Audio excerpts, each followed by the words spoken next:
இப்போ நம்ம என்ன பார்க்க போறோம் அப்படின்னா, வாயில எதனால ஸ்மெல் வருது, பேட் ஸ்மெல் வருது அப்படிங்கறத பார்க்கணும். நம்ம வாயில பேட் ஸ்மெல் வந்துச்சுன்னா ஏதாவது ஒரு நோயோட அறிகுறியா இருக்குங்கிறத நம்ம ஃபர்ஸ்ட் தெரிஞ்சுக்கணும்.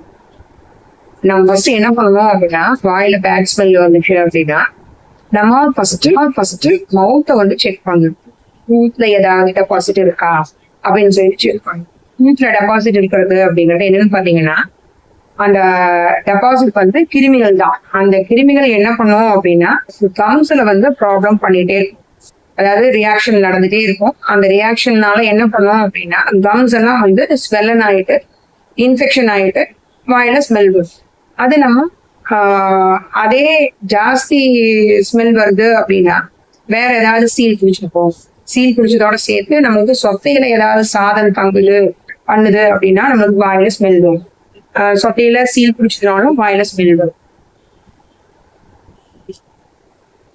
அதோட சேர்த்து நம்ம பார்த்தோம்னா நம்ம நல்லா கரெக்டா வாட்டர் இன்டேக் கரெக்டா இல்ல, ட்ரைனஸ் மவுத் வந்து ட்ரைனஸ் இருந்துச்சுனாலும் அது மாதிரி இருக்கும்.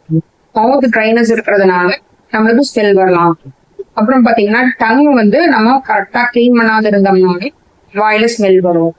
அப்புறம் நமக்கு மவுத்ல ஸ்மெல் விட்டுட்டு அடுத்தது நெக்ஸ்ட் வந்து த்ரோட்ல பாத்தீங்க அப்படின்னா டான்சில் ப்ராப்ளம், டான்சிலைட்டிஸ் இருந்துச்சு அப்படின்னாலும், அடினாய்ட் ப்ராப்ளம்ஸ் இருந்துச்சுனாலும் வாயில ஸ்மெல் வரும். அப்புறம் வயிற்றுல அல்சர் இருந்துச்சுனாலும் ப்ராப்ளம் வரும்.